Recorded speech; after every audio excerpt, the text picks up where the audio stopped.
Well, good morning, or good afternoon. For me, we're going to call it afternoon. So, good afternoon from Clinton, Oklahoma.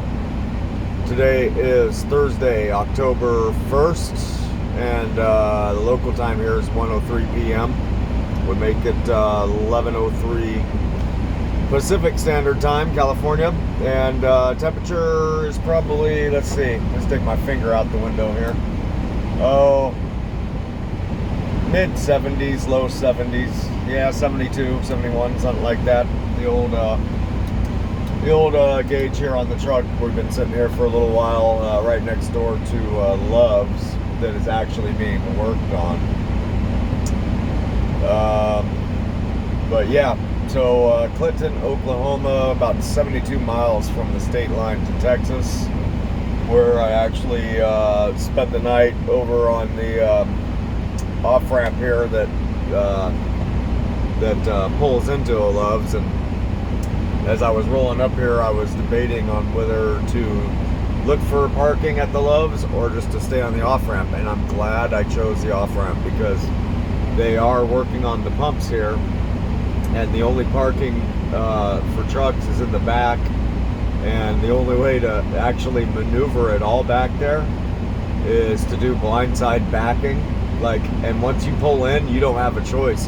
You have to blindside back in, and that's not the kind of thing I would have wanted to do last night after 894 miles. Because I actually, when I woke up this morning, I got ahead and fired up the truck and let it warm up for a minute. Went to go pull in over there to use the restroom and whatnot,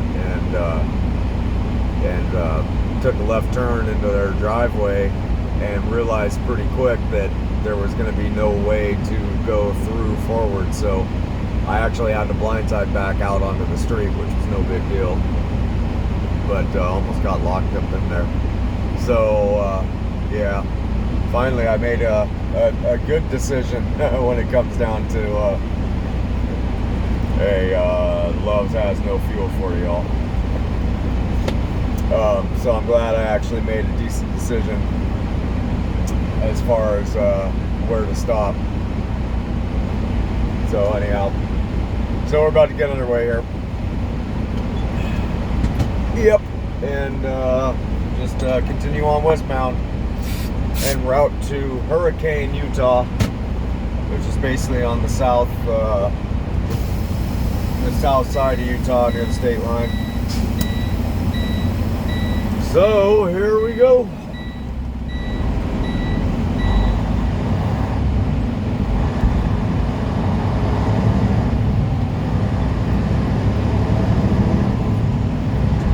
Turn right on I-40 West.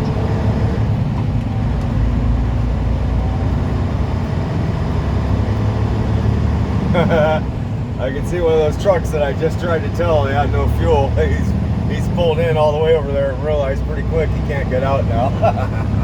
That's funny. That's what you get for not having a radio, cowboy.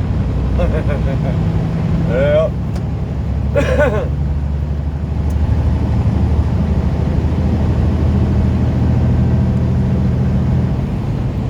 So yeah, so 72 miles to the state line for Texas. Continue on I-40. And I have 1,001 miles to go to get to Hurricane. And so I'm going to see if I can't go ahead and knock that up today. Yep. I almost, I debated last night on whether or not to just continue on and see if I can get 1,000 miles last night. I got 894. And that put me at that 1,000-mile marker, right? Like it is right now. It's showing me exactly 1,000 miles.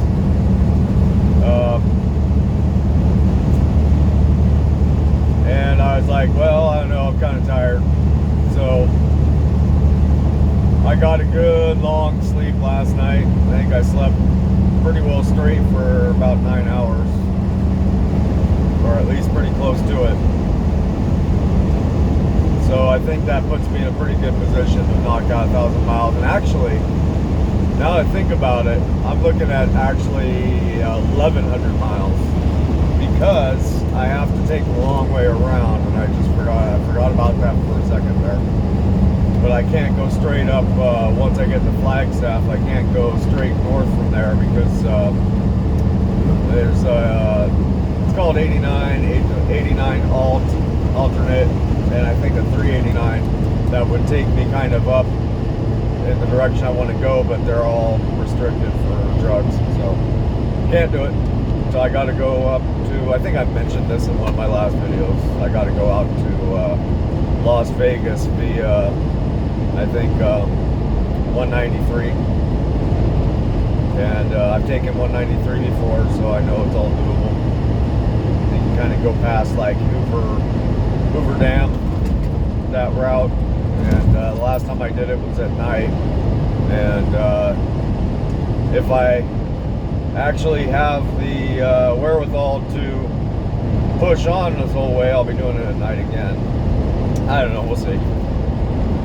Just gonna play it by ear. If I don't make it the whole way, I don't make it the whole way. I'm not gonna sweat it, because that extra 100 miles after you've done that many miles is a long 100 miles. I mean, shoot, when you get up into the 800, 850 miles in a day, anything beyond that is long miles.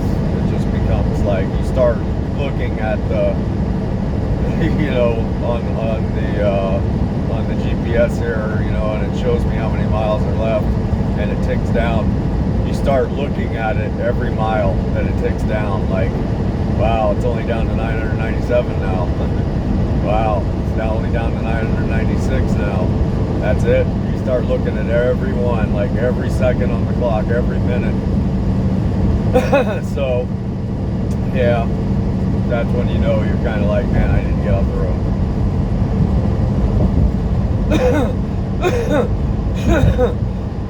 Excuse me. Yeah. So, shoot, I mean, even if I just do 800 today and just leave myself 300 for tomorrow, that's still killer, because I don't have to be there till the 3rd. It's the delivery. So wait a minute, let's see, I think it's the 3rd at 5 a.m. Today's the 1st. So if I do 850, you know, or yeah, let's just say 800 for easier math, and leave myself 300 for tomorrow, and then, you know, I'll get up there within 10 or 15 or 20 miles and have a good portion of the day off tomorrow. So that don't hurt my feelings too much.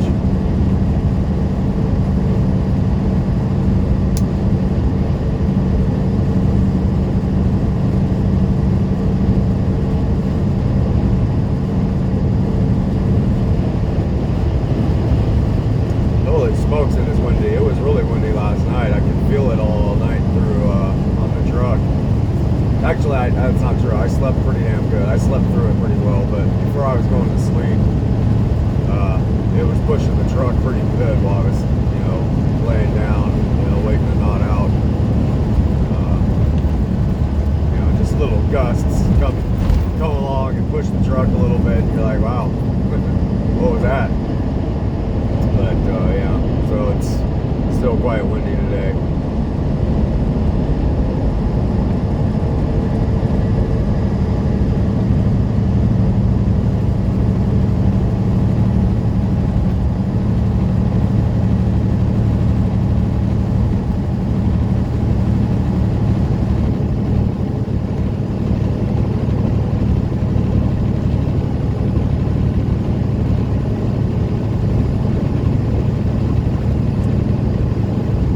It's a funny thing, because I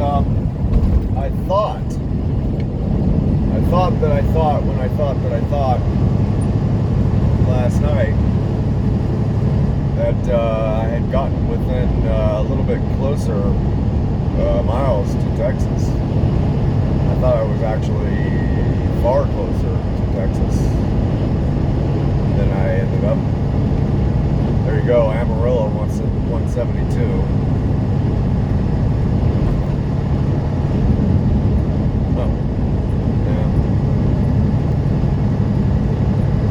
I was thinking in my naivete that I was like within 20 miles or something of Texas, or maybe even closer. But that ain't the case.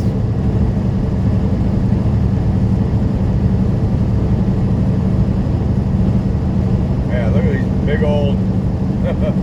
big old rounds of hay off the back of this truck, man. I think I don't want to be behind them very much more. One of those things roll off, really ruin your day.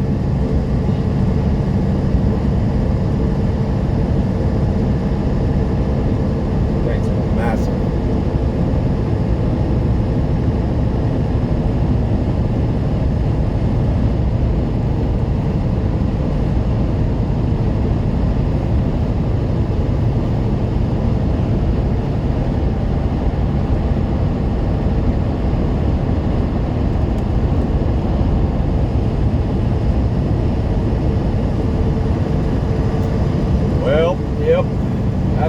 Quite a bit last night. I mean, you know, it's not like I don't ever run at night. I run at night all the time, but they're really, again, it's just to get back on the road in the day, it's just like, wow, there's really something to be said for running at night. There just really is. You know, get up in here, all this traffic and all these trucks you got to try and compete with, and everybody's in a hurry, passing each other. Man, it makes running at night kind of almost like, you know, just more worth doing. I mean, you know, the big benefit to running at days, you know, you get to see and enjoy all of the surroundings, and that's huge. I mean, that's huge. I mean, that's what makes running during the day just like almost kind of like more worth it. But I guess once you've run a route a number of times during the day, at that point it's kind of like, all right, let's just do this at night and get it done. I've seen it before, and that's the way 40 is becoming already. Kind of like, yep, I've seen it all already.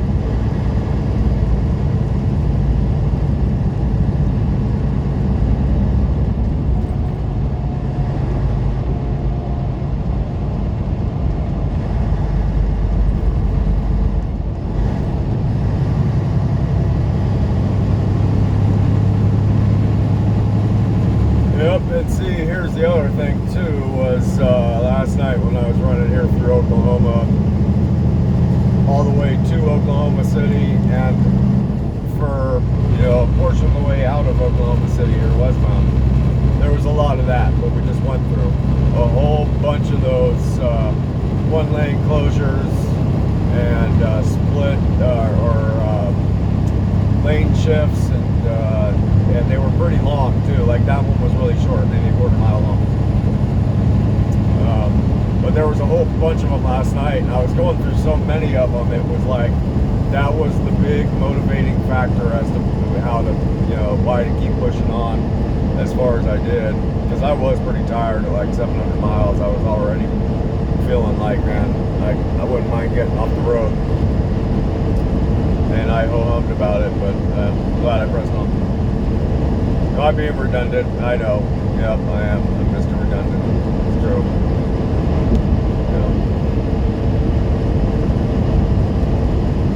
Yep. All right, well, I guess I'll wrap this up. Not a heck of a lot to see here. So, I'm going to keep at it, wake up a little bit more, and chances are I'll see you somewhere on down the road. All right, see ya.